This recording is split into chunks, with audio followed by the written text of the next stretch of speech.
Coucou, boya ebele, na sous les baobab, life together, boya bas, to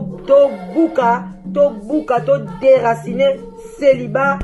femme seule, homme seul, to longola ba parents bas stress, boya ebele, ko s'inscrire, boya ebele, botala ba coordonnées yangoana, email na biso yangoana, numéro de téléphone yangoana, boya ebele, bo s'inscrire. Et kozala bien, maman, kolinga lisu ozala yo moko te, papa, boya, to kata lien wana, tozana nu ebele, ba diaspora, bozala ebele, to lingana entre biso, et kozala bien, to longola AVC, to longola ba stress, to longola penza, tozala together, tala kaka, soki to sto leki ba 45 ans, ti likolo, bana na biso ba koli, ba kena ba uni, ba université, et zo sala ke ba parents bazoti kala bango moko, solitude ebomaka malembe, ezali maladie moko ebomaka malembe, okokufa mbala moko te, okosouffrir, ekobengela yo ba maladie ebele, ba cancer, ba diabète, ba maladie ebele, vraiment bandeko na ngai, ba AVC, ba tension, parce que tu es seul. Alors Nzambe ye moko aloba ke l'homme quittera et s'attachera à sa femme. Alors boya ebele, ba maman boya ebele, ba papa boya ko s'inscrire na sous les baobab, live together, okozwa mobali ya malamu, papa okozwa mwasi ya elonga. Vraiment boya ebele.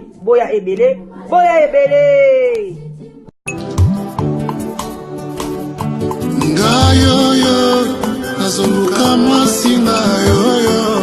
sokolo takinga na ndoto mama ya katolingana na biso tomona baparents ngayo ton futur mari ngayo sokolo takinga na ndoto mama ya katolingana na biso tomona bapasteur ngayo. Bonjour, bonsoir. Ça dépend heure à laquelle vous allez suivre la danoise. Mambo te bele, bisika bizuibino. Vraiment, tozali wana toyaka kolamsa conscience. S'occuper audio ezo tambola. Bisope tozwa kango soke kolamsa conscience. Et ça l'ara bien. Vraiment, et to moni audio o basali yango bien. Parce que vraiment, bande konangai, bato ebele, bakendana na botel. Babima maboko pambate mona moi esui moi lipapa hotel tala kaka ezalaka bongo yangwana tomoni penza ki ememisi bangambo ebomi bato donc yangwana tolobi te tolekisa audio on a sous les baobab binomo boye bika sous les baobab boyoka pe audio yango pambate moi kopa ti kopa café vin blanc, vin rouge, tokos, tandinga mukete. Vraiment, to sengi ke bolandango attentivement. Boboto, bondeko, na bandeko na biso ya catholique. Yenge, na bundu ya Congo, na église ya PV ya Longo. Respect et belé na ba chef coutumier na biso. Vraiment, ba respect belé. Après tolobi na mandeko na biso ba musulman. Esika so bazali, penza kimia, ba salam et belé. Salam alaikum. Vraiment, tout se pèlera toujours kozana bino ensemble. Kintoa di na bandeko na biso kimbangiste. Voilà, bandeko na ngai na kozwana nga temps ebelete. C'était juste to yoka parce que nyonso moi si wana lobby apesipe ba conseil moko kitoko ya kolongoleza te, ya kobakiseza te, bolanda attentivement et puis boyebi bino moko vraiment kande boyebi to koyi kobosana ngote o ezo sala ke to vanda kimia na bandaku ba foyer ezala rétabli o biso to bengaka live together to vanda ensemble boya ebele bande konanga komisa kombo na yo tenter chance na yo ozo mobile ya bien mwasi ya bien et ça la bien malili pe komo ya et ozala bien bozami balé bomi la moi café tokos na ndinga mukete. Bon ba gros bisous hein toi tolanda vidéo na boke binyonso tuende. Bonjour ma famille, j'espère que vous allez bien par la grâce de Dieu. Ma famille, naucho yo kalisolo moko na tongo awa, en tout cas au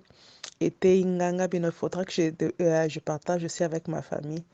Bandeko, on a une grande sœur congolaise à Wanapoto, où il y a petit témoignage nae. Akendaki un mariage na Suisse et puis avandaki na hôtel moko ya cher ya ba top hôtel. Alors alobi er azaki na kati ya hôtel comme elle était toute seule akuti ke na salle de bain batiaki ba peignoir mibale ya propre. A passé ces jours na ye week-end wana à la fin comme la plupart du temps bato ebele tosalaka yango azwi peignoir ya bato ya hôtel aplie ndenge ezalaki peignoir ya bien atie na valise na ye azongi na ye nango sans culpabilité na sens ke eza ya mutu te eza ya hôtel nazwi na ngai esala eloko te azwi peignoir amemi na ndako ere amemi na ndako c'est une femme seule avandaka na ndako na ye na bana ne ya mikolo 3 alors aza na jeune garçon na ye ya 24 ans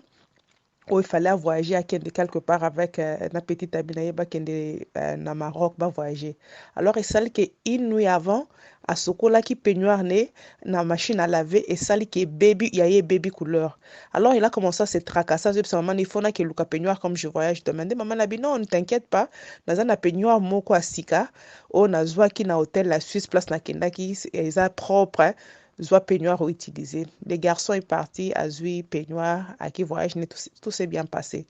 Alors, quelques temps après, comme garçon, petite amie Nazaki, une blanche.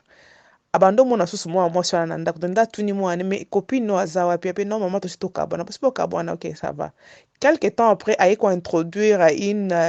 fille congolaise lakisi maman na mwasi asika une fille congolaise c'est une fille bien comme la maman disait quelque temps après akutani na fille yango na nzela mwana na omono su na ndako nanga te pone pe te maman mwana aza na comportement mabe eza entourage nanga nyonso ba fille nyonso azokutana na bango azobimaka na bango akomokende tina ba tante nanga en tout cas ça ne va pas na boyi nde mama na bino me mwana ndenge nayebeli azaka boye te mama atiki abi à un certain moment quelque temps après abimaki mama abimaki azoka grande fille na ye ene azobenga abi mama fozonga na ndako petit frère oyo ya 24 ans na je crois que aza bien te mutu na ezosala bien te quand maman rentre à la maison azokuta ke non akuti grand garçon na 24 ans na akangi ya ye na makasi alingi avioler ya na ye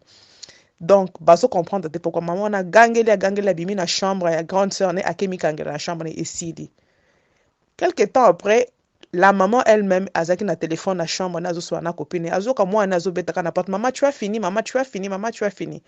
ne maman eko non quelque chose c'est pas ça ne va pas ayebisi copine tokata na téléphone mon fils azotuna ngaka si j'ai fini je ne sais pas ce qu'il arrive nde maman fongoli porte qu'est-ce qui ne va pas oh non maman je me coucher avec toi naza na posa mwasi yebi oh ngai maman na yo la grande sœur elle est dans des cinquantaines. Mais c'est pas possible. Toi, mon fils, tu me dis ça. Ah, Kangi, maman, na makasi, bitumba, na maman, nandako. Par la grâce de Dieu, grande sœur, grande fille, na ya liboswana, et sali ka epe nandako, tchekle, nani, akuti makele, qu'est-ce qui ne va pas? Ndekono liso. Mais c'est quoi ça? Nde, comme brutalité, zaki makasi, elle était obligée à kobenga, police. On a appelé la police a calmé la situation. Là, à l'hôpital, va comprendre que non, il a des problèmes à tout. Pas comme au bunda, bah sali ba examen nyonso, moi na zobima normal.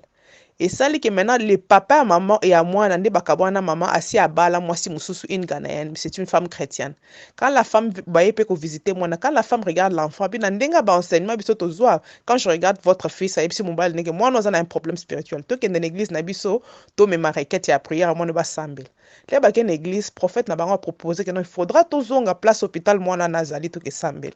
bake baye na mwa ye na hôpital bazobondela professeur la bebe nzambe azolakisa ke likambo ezotungisa mwana eza na kati ya ndako na bango place avanda na mama bamemi prophète tina ndako prophète aya banjo bona kobondela bi eloko eza na kati ya chambre mwana ake bafongoli garde-robe abimisi peignoir o mama azalaki na hôtel abimisi peignoir abinde eloko nda tuni mama na mwana ozwaka peignoir wapi ote nazwaki yango na hôtel abiya nde eloko ezoboma mwana ozwa eloko ya bato nani eloko nde ezoboma mwana eposede mwana bazwi peignoir bake tumba batumbi nde mwana ye se calmer mais bamemi nanu na province place papa na avandaka mpo bacontinue kolandele na baservice ya prière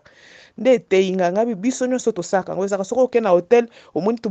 bamwa savant ya mike batiaka na bahotel wana eza nango ya hotel eza mutu te esala mutu mpasi te on prend ça ndeko okoteka molimo no likolo ya eloko moko ata ya 1 dollar 2 dollars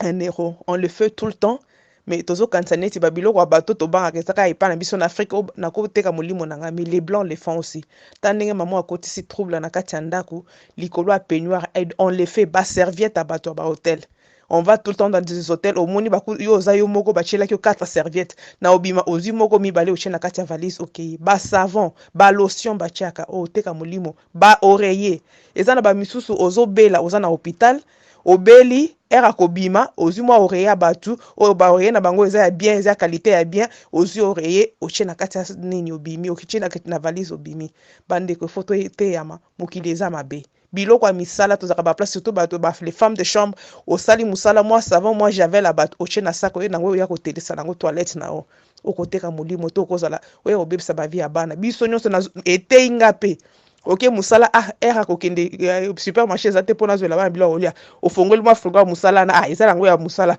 ozwi mwa soki pomme de terre soki nini oyo osaleli bana toliesa bana na courage keno eza ya mutu te eza na compte ya compagnie tokoteka milimo ya bana tokokomifongolela baporte tala yaya ndenge azosouffrir eza vraiment pasi akomobondela nzambe alimbisanga ndenge nayebaki peignoir likolo ya peignoir ata ndenge mwana 24 ans mobima ndenge mwana baby ye nde nabaki en tout cas eteyinga faut pe na partager avec ma famille et je vous souhaite une bonne journée.